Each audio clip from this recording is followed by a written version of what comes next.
Ah, ah, ah. Oh, hello. I was just working out how long my open back R is. And here's the thing. It keeps changing.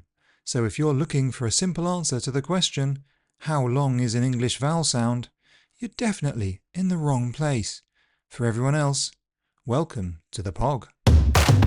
So I taught class 3 of the pronunciation course, neatly titled Long Vowels, this week. And it takes me back to the first time I saw a British English IPA chart. It just seems so straightforward. You've got the single symbols, I, U, E, O, A. Then there's the symbols with the hourglass, I, U, O, E, R. Those two triangles next to them really give you the impression that they're long, right? Then there's the ones with two symbols, A, Oi, I, O, ow, ear, ur. And this apparent simplicity is almost certainly why this happens. When I ask a class of learners what's the main difference between the vowel sound in ship and sheep, is it A, tongue position, or B, length, most learners always plump for length. And I don't blame them. Look at the spelling. Sheep has two E's, ship has one I. Look at the transcription. Sheep has the length symbol, that hourglass. Ship does not. I mean, that length symbol, it looks like an egg timer, right? Like, set the thing going, say the vowel, and when the time's up, stop saying the vowel. That's definitely the impression it gives. I digress. So the main difference is length then. Well, have a listen to this. Ship. And now this. Sheep. In the first one, the boat didn't grow a woolly coat, take to land and start bleating. And in the second, the animal didn't take to the high seas. So the point is that no matter how short I make sheep and no matter how long I make ship, they do not change. The fundamental difference is not length, it's mouth position, primarily tongue position. And this is true of all English vowel sounds.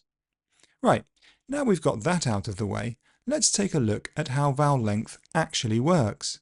Essentially, in English, you have two types of vowel sound. Those that want to be short, like kit, and those that want to be long, like hard. But the short ones can be long, miss, and the long ones can be short, sheep. So why aren't these lengths following our neat long-short categorization? There are essentially three reasons. For the long vowels, those that naturally want to be long, two things shorten them. The first is a voiceless consonant. Any of p, t, k, f, th, s, sh, ch will make the sound shorter. This is called pre-fortis clipping because these voiceless consonants are fortis, strong, air. So, leave is long, whereas leaf is shortened. Lose is long, whereas loose is shortened, even though the spellings look the opposite way round in that pair.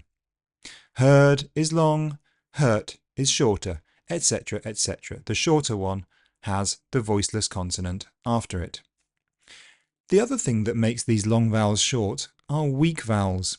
Any weak vowels that appear directly after the main vowel will try to muscle in and steal some length from it.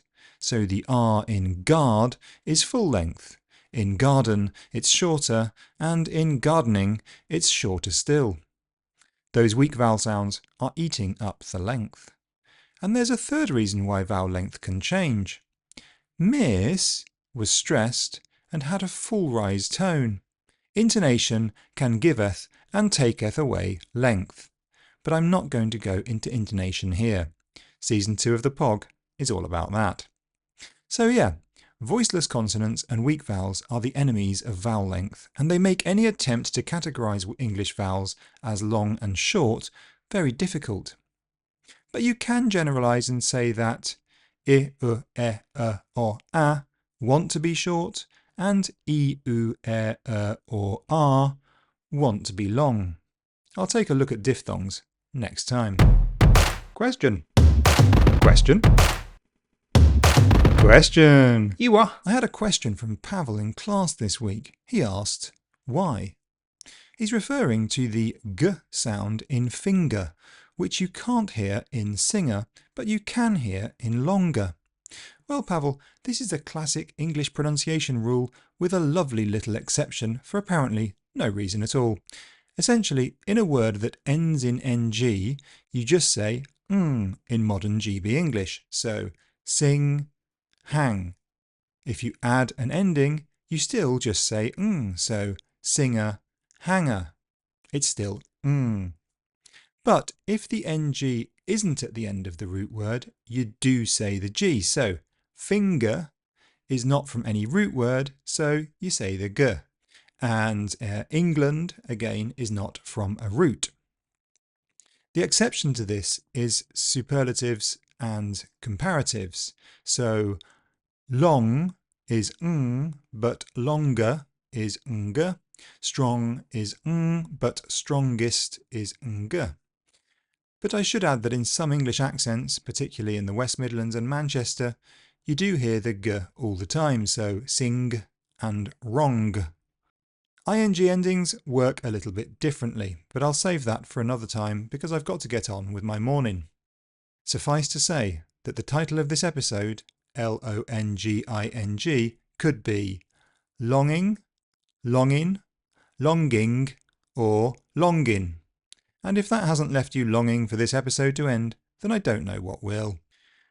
If you have a question, you can get in touch via the socials, via the Pronunciation Studio website, or emailing me directly, joseph.hudson@pronunciationstudio.com. Thanks for listening. Speak soon.